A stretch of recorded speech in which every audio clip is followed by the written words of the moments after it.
शुरू किया। मेरे एक वकील दोस्त हैं, सुप्रीम कोर्ट में प्रैक्टिस करते हैं। मैंने उनसे पूछा कि भारत में ब्रिटेन की महारानी आए और उसको बिना वीजा के भारत में घुसने की परमिशन मिले, इस बात की कोई लीगल वैलिडिटी है क्या? तो उस वकील ने मुझे कहा कि हां राजीव भाई, इस बात की पूरी लीगल वैलिडिटी है कि ब्रिटेन की रानी को भारत में आने के लिए वीजा लेने की जरूरत नहीं है। तो मैंने उन वकील से कहा कि यह सिर्फ एक स्थिति में होता है, ऐसी लीगल वैलिडिटी एक ही स्थिति में होती है। और वो स्थिति क्या होती है कि मान लीजिए आप जब हिंदुस्तान से अमेरिका जाएं या इंग्लैंड जाएं या फ्रांस जाएं या किसी भी देश में जाएं और वापस अपने देश में लौटें, तो आपको वीजा नहीं पूछा जाएगा, आपका पासपोर्ट भी चेक नहीं किया। क्यों? क्योंकि आप अपने ही देश में वापस लौट रहे हैं।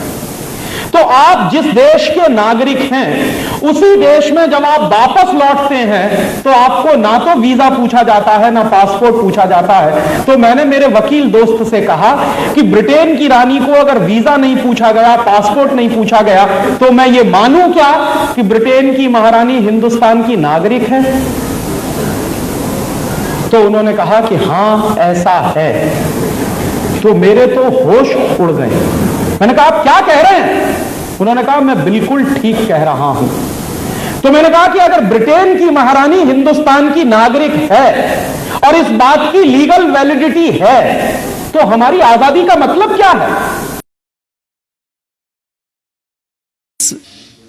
हम अभी तक जितने लोगों के विचारों को सुने, उसमें संविधान की समस्याओं की जड़ पर किसी की उंगली अभी तक नहीं गई। हम संविधान की समस्या की जड़ को थोड़ा सा कुरेदेंगे, क्योंकि समस्या संविधान में नहीं है। संविधान जहां से निकल के आया है, समस्या वहां पे। सबसे पहले यह देखिए कि संविधान बना किन परिस्थितियों में। द्वितीय विश्व युद्ध हो चुका था, ब्रिटेन पूरी तरह तबाह हो चुका था।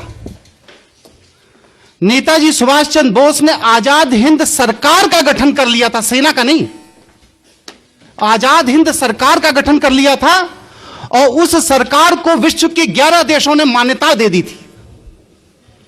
आजाद हिंद सरकार ने एक अपना बैंक स्थापित कर दिया था, जिसने आजाद हिंद सरकार की मुद्राएं प्रकाशित करना शुरू कर दी थी। 40,000 लोगों को उन्होंने अपनी आजाद हिंद फौज में भर्ती कर लिया था, और मोइरांग से इंफाल तक उन्होंने अपना कब्जा कर लिया था। यह परिस्थिति थी हमारे देश की। बंगाल का हर इंसान नेताजी सुभाष चंद्र बोस के स्वागत के लिए अपने दरवाजे पर हथियार लेके खड़ा था कि नेताजी की फौज आ जाए और मैं उसके साथ हिंदुस्तान के अंदर से अंग्रेजों को भगाने के लिए निकल पड़ूंगा। यह परिस्थिति थी हमारे देश की। हमारे देश के अंदर फरवरी 1946 में नौसेना ने विद्रोह कर दिया था। अंग्रेज परस्ती से इंकार कर दिया था नौसेना ने। अप्रैल 1946 में ब्रिटिश इंडिया की पुलिस ने हड़ताल कर दी थी। जुलाई में डाक विभाग ने हड़ताल कर दी। जिस डाक विभाग के बड़े बड़े चर्चा अभी करके गए हैं, उस डाक विभाग ने अंग्रेजी की दासिता से इंकार कर दिया था। उसने कहा था मैं नहीं मारता ब्रिटिश गवर्नमेंट की सरकार को। रेल ने अगस्त 1946 में हड़ताल का नोटिस दे दिया था ब्रिटिश गवर्नमेंट को। 1964 में जब एटली, जो उस समय ब्रिटेन के प्रधानमंत्री थे, वो जब भारत आए और बंगाल के गवर्नर के राज्यपाल भवन में रुके, तो उन्होंने कहा कि हिंदुस्तान को आजाद करना हमारी मजबूरी थी। इसके साथ बहुत लोग मेरे इस विचार से असहमत होंगे, लेकिन मैं फिर भी इस बात को कहता हूं कि भारत की आजादी का श्रेय किसी भी भारतीय नेता को नहीं जाता। भारत की आजादी का श्रेय एडोल्फ हिटलर को जाता है। अगर एडोल्फ हिटलर ने द्वितीय विश्व युद्ध में ब्रिटेन की अर्थव्यवस्था को ध्वस्त न कर दिया होता तो आज भी ब्रिटेन की सरकार हमारे ऊपर शासन कर रही होती। एडोल्फ हिटलर ने अगर जापान को निर्देशित करके नेताजी सुभाष चंद्र बोस को आजाद हिंद सरकार बनाने के लिए बाध्य न कर दिया होता तो आज भी भारत के ऊपर ब्रिटिश का शासन होता। ये विश्व स्तरीय परिस्थितियां थी जिन परिस्थितियों में हमारा संविधान निकल के आया। कैबिनेट मिशन भेजा गया, उसने यहां पर आकर विभिन्न नेताओं से चर्चा की, बातचीत की और जाकर रिपोर्ट सबमिट की उसने बाकायदे कि भारत के अंदर एक नेहरू ही एक ऐसा नेता है जो कमजोर व्यक्तित्व का है और उसको किसी भी महिला के माध्यम से पटाया जा सकता है। रिपोर्ट सबमिट की, ब्लैक एंड व्हाइट में, वहां के पार्लियामेंट्री डिबेट में। और बस इन नेहरू को पटाने के लिए माउंटबेटन को इस्तेमाल किया गया। उस समय वो वर्मा में लड़ाई कर रहे थे, उसकी अध्यक्षता कर रहे थे, उनको वहां से विड्रॉ किया गया और बेबिन को यहां पर, जो कि इस समय यहां का वाइसराय था, उसको विड्रॉ करके माउंटबेटन को, एडवीना और उनकी बेटी पामिला, इन तीनों को भारत में तैनात किया गया और एडवीना को प्रोजेक्ट दिया गया कि 2 साल के अंदर बस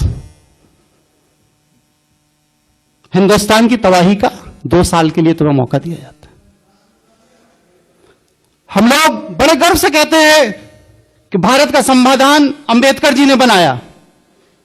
गलत है सूचना। भारत के संविधान निर्माण के लिए 6 कमेटियों का गठन किया गया था और भारत का संविधान जो निर्मित होकर के आया, जो बाहर निकल के आया, वो भीमराव अंबेडकर की देन नहीं थी, जवाहरलाल नेहरू की देन थी। जवाहरलाल नेहरू ने जो कार्यकारिणी समिति का गठन किया,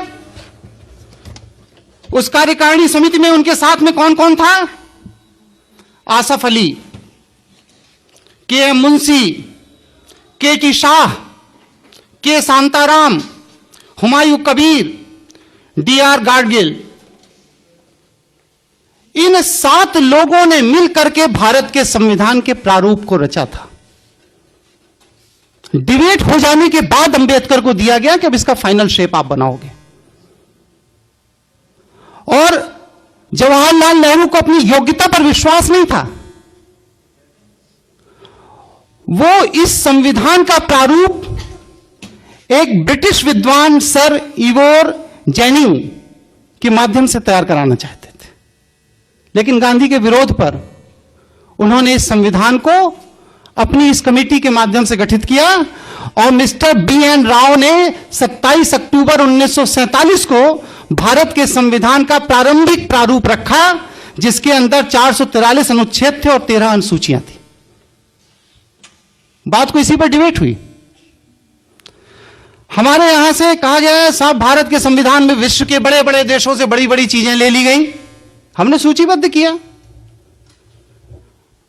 संवैधानिक आपका पार्लियामेंट्री सिस्टम जो है वो ब्रिटेन से लिया गया, जिसके हम गुलाम थे।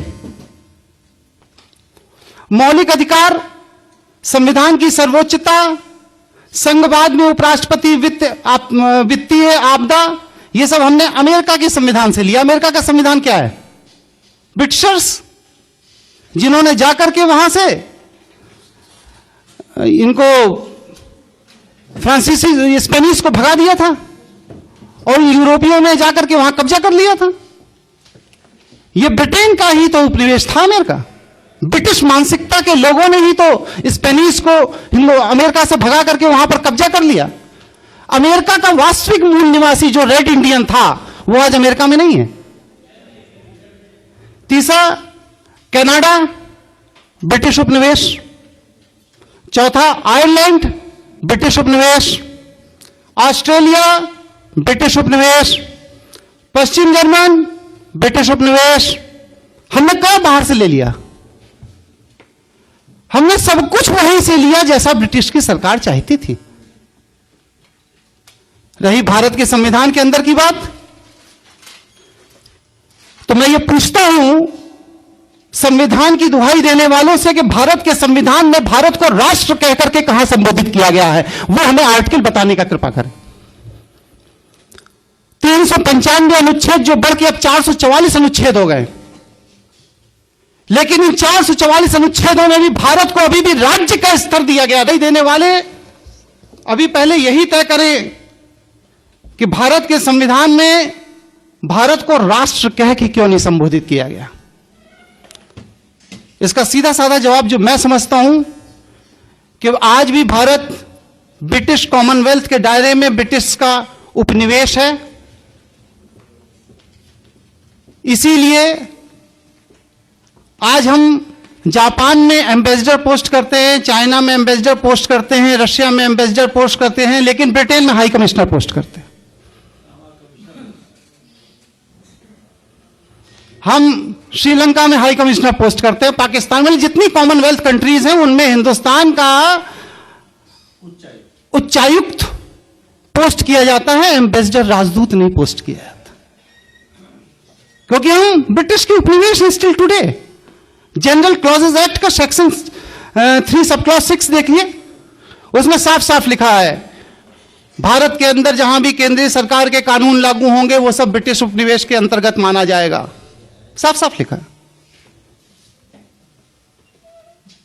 स्टिल टुडे आज की जो आपकी नागरिकता अधिनियम है उसमें देखिए सेक्शन 10 सेक्शन 11, आप तो महारथी हैं पांडे जी इसके, उसमें साफ साफ लिखा है कि कॉमनवेल्थ कंट्री का कोई भी नागरिक उस नागरिकता के आधार पर भारत का के अंदर कॉमनवेल्थ कंट्री की नागरिकता रखता है। आज तक हमारे भारत के संविधान में नागरिक शब्द को ही डिफाइन नहीं किया गया। नागरिक शब्द की ही डेफिनेशन हमारे कॉन्स्टिट्यूशन में नहीं है। अभी दीक्षित जी चर्चा करके गए, हम भारत के लोग, हम भारत के लोग। अरे कॉन्स्टिट्यूशन के अंदर इटसेल्फ लिखा हुआ है कि this constitution is established as by law, not by the Indian people. हमने बस सिर्फ इस संविधान को अंगीकृत किया है, आत्मसात किया है। जैसा मेरे ऊपर थोप दिया गया हमने स्वीकार कर लिया। और उसको स्वीकार करने वाले वो कौन से लोग थे? ये वो लोग थे जो ब्रिटिश परस्त थे। इन लोगों को हिंदुस्तान के आम आवाम ने कभी भी इस संविधान को स्वीकार करने का कोई अधिकार नहीं दिया था। मैं पूछता हूं कि एक संविधान बनाकर मैं ले आऊं और कहूं भारत में लागू कर दिया जाए तो क्या मेरे कहने से लागू हो जाएगा? नहीं लागू होगा। उस संविधान के पीछे एक लीगल फोर्स होना चाहिए, विधि की शक्ति होना चाहिए उस संविधान के पीछे, तब वह संविधान हमारे देश में लागू होगा। और भारत के संविधान के पीछे कौन सी विधि की शक्ति थी? वह लीगल फोर्स कहां है उस भारत के संविधान का? वह लीगल फोर्स है government of India act 1935, Indian independence act 1947 में। ये दोनों ही ब्रिटिश पार्लियामेंट में पास किए गए थे। भारत के संविधान के पास जो आज विधिक शक्ति है, वो विधिक शक्ति भारत के संविधान की देन नहीं है, भारत के लोगों की देन नहीं है, भारत की जनता की देन नहीं है, बल्कि इंडियन इंडिपेंडेंस एक्ट 1947, भारतीय स्वतंत्रता अधिनियम 1947 के तहत ब्रिटिश पार्लियामेंट द्वारा दी गई विधिक शक्ति है, जिस विधिक शक्ति के तहत आज ये सत्ता में बैठे हुए लोग हमारे ऊपर शासन करते हैं। हमारे यहां मंत्रियों का कोई क्वालिफिकेशन नहीं है। संसद के सदस्य होने की फिर भी है कि भारत का नागरिक होना चाहिए, दिवालिया नहीं होना चाहिए, पागल नहीं होना चाहिए, उसके अंदर एक योग्यता होनी चाहिए, कुछ तो है। लेकिन मंत्री होने की कोई योग्यता हमारे संविधान के अंदर नहीं है। हम बहुत बेसिक प्रश्न एक खड़ा करते हैं, अगर हम इंडिपेंडेंट हैं, स्वतंत्र हैं, तो भारतीय संविधान के अनुच्छेद 333 के तहत आज भी हमारे लोकसभा के अंदर 2 अंग्रेजों को रखने की बाध्यता क्यों है? कॉन्स्टिट्यूशनल प्रोविजन है। 2 अंग्रेज सांसद राष्ट्रपति नामित करेगा, रखेगा, उसके बिना पार्लियामेंट नहीं चलेगी। आज भी भारतीय संविधान के अनुसूची 8 में जो 22 भाषाओं का वर्णन है उसमें अंग्रेजी कहीं नहीं है, उसमें अंग्रेजी कहीं नहीं है। भारतीय संविधान की अनुसूची 8 में जो 22 भाषाएं दी गई हैं, भारतीय भाषाएं, उनमें अंग्रेजी कहीं नहीं है। लेकिन फिर भी हमारे पार्लियामेंट, हमारी विधानसभाएं और हमारी हाई कोर्ट और सुप्रीम कोर्ट अपनी सारी प्रोसीडिंग का रिकॉर्ड इंग्लिश भाषा में रखने के लिए बाध्य है। उसकी मजबूरी है, क्योंकि वह ब्रिटेन की राष्ट्रीय भाषा, आप उसके उपनिवेश हो, आपको रखना पड़ेगा। बहुत से ऐसी चीजें हैं, करीब 160 क्वेश्चंस हैं मेरे इस संविधान को लेकर के। अब समय का अभाव है। वत्स जी की मुस्कुराहट, हाँ, वत्स जी की मुस्कुराहट देख के लग रहा है, हाँ, ये मैं सर्कुलेट कर दूंगा, लेकिन बस 1, 2, 3 पॉइंट ही अपनी बात कह करके मैं मामले को खत्म करता हूं। मैं ये संविधान विशेषज्ञों के सामने ये जानना चाहता हूं कि हमारा देश संविधान से चलता है या संवैधानिक विधि से चलता है। यह चीज क्लियर होनी चाहिए, क्योंकि संविधान के अंदर बहुत सी ऐसी चीजें नहीं हैं जो हमारे देश की सरकार को चला रही हैं। जैसे मंत्री का त्याग पत्र। संविधान विदों से मैं ये जानना चाहता हूं कि भारतीय संविधान के किस अनुच्छेद में मंत्री को त्याग पत्र देने का अधिकार है। जैसे कि बिना सदन की सदस्यता के प्रधानमंत्री बना देना, किस अनुच्छेद में यह अधिकार। जैसे कि मंत्री का सदन के अंदर बैठकर मत देना,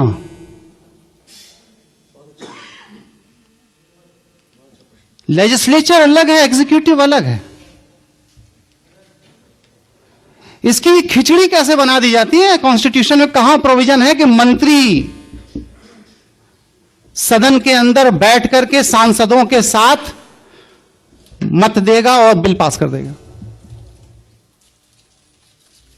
जैसे कि न्यायमूर्ति और न्यायाधिपतियों की नियुक्तियों में लॉ मिनिस्टर का हस्तक्षेप। जब जुडिशरी इंडिपेंडेंट है, राष्ट्रपति और सीजीआई मिलकर के न्यायाधीशों की नियुक्ति कर रहे हैं, कॉन्स्टिट्यूशन में क्लियर कट प्रोविजन है, तो प्राइम मिनिस्टर हाउस और लॉ मिनिस्टर हाउस फाइल जाने और उनकी अप्रूवल की क्या जरूरत पड़ती है। इसका मतलब है कि आप कार्यपालिका के अधीन न्यायपालिका को रखना चाहते हैं। उप प्रधानमंत्री 2 बार हुए हमारे यहां। कॉन्स्टिट्यूशन में कहां व्यवस्था है भाई कि उप प्रधानमंत्री का पद होगा और उसके लिए भी आदमी रखा जा सकता है। राजनीतिक दलों के गठन की व्यवस्था हमारे संविधान में कहां है। जो कांग्रेस बन गई, बीजेपी बन गई, बसपा बन गई, सपा बन गई, ये बन गई, वो बन गई, किस आर्टिकल के तहत। हमारे कॉन्स्टिट्यूशन के निर्माताओं ने, निर्माण करने वालों ने तो राजनीतिक दलों के गठन की कभी कोई बात ही नहीं सोची थी। और उससे बड़ी बात क्या, नेता विरोधी दल संविधान में कहां है भाई। नेता विरोधी दल, अल्पमत पे सरकार को गिरा देना, कॉन्स्टिट्यूशन में कहां प्रोविजन है कि अल्पमत बहुमत वाली सरकार बनाएगा और उसके लिए इलेक्शंस होंगे और फिर इसके बाद अलग अल्पमत हो जाता है तो एक वोट के अभाव में टिकट सरकार गिरा दी जाएगी। कॉन्स्टिट्यूशन में कहां प्रोविजन है ये सब। जैसे कि शून्यकालीन सत्र को चलाना, शून्यकालीन सत्र का प्रोविजन हमारे कॉन्स्टिट्यूशन में कहां, मुझे तो नहीं मिला। जैसे कि संसदों के वेतन और भत्ते का निर्धारण स्वयं सांसद करेंगे, ये कहां है हमारे कॉन्स्टिट्यूशन। बहुत सी चीजें हैं। बहरहाल समय का अभाव है, संक्षेप में अपनी बात कहता हूं और इसके बाद 2 मिनट के अंदर अपनी बात खत्म करता हूं। 1885 के गदर के बाद W.H. व्यूम ने एक 1600 पन्ने की एक थीसिस सबमिट की थी, जिसमें उन्होंने ये बात कही थी कि भारत के अंदर दोबारा क्रांति ना हो, इसके लिए मैं कुछ फार्मूले दे रहा हूं। पहला फार्मूला तो यह है कि सारे ब्रिटिश मानसिकता के लोगों को एक मंच पे लाके खड़ा कर लिया जाए और वह मंच राजनीतिक मंच हो, और उसी राजनीतिक मंच के तहत ब्रिटिश मानसिकता के लोगों को एक मंच पे लाने के लिए जिस पार्टी का गठन किया गया उसे भारतीय राष्ट्रीय कांग्रेस पार्टी कहा जाता है, जो आज कांग्रेस है। दूसरी बात, भारतीयों को बांटने के लिए धर्म, भाषा, क्षेत्र, जमींदार और किसान, पूंजीपति और श्रमिक, अमीर और गरीब, शिक्षित और अशिक्षित, हरिजन और सवर्ण, के नाम पर समाज को बांट दो, इतने टुकड़े कर दो इसके कि ये कभी यूनाइट ना हो पाए, और जब ये यूनाइट नहीं होंगे तो क्रांति नहीं होगी, हमारा शासन चलता रहे। आज हमारी सरकार उसी पैटर्न पे चल रही है, उसी तरीके से चल रही है। और जहां तक भारतीय नागरिकता अधिनियम में अभी लेटेस्ट अमेंडमेंट आ गया है, for your kind information mister Pandey ji, कि 26 जनवरी 1950 से लेकर के 30 दिसंबर 1990 तक जो भी व्यक्ति विश्व में कहीं भी पैदा हुआ हो, अगर उसके मां या बाप भारतीय नागरिकता प्राप्त है तो वह आदमी ऑटोमेटिक भारत का नागरिक हो जाएगा।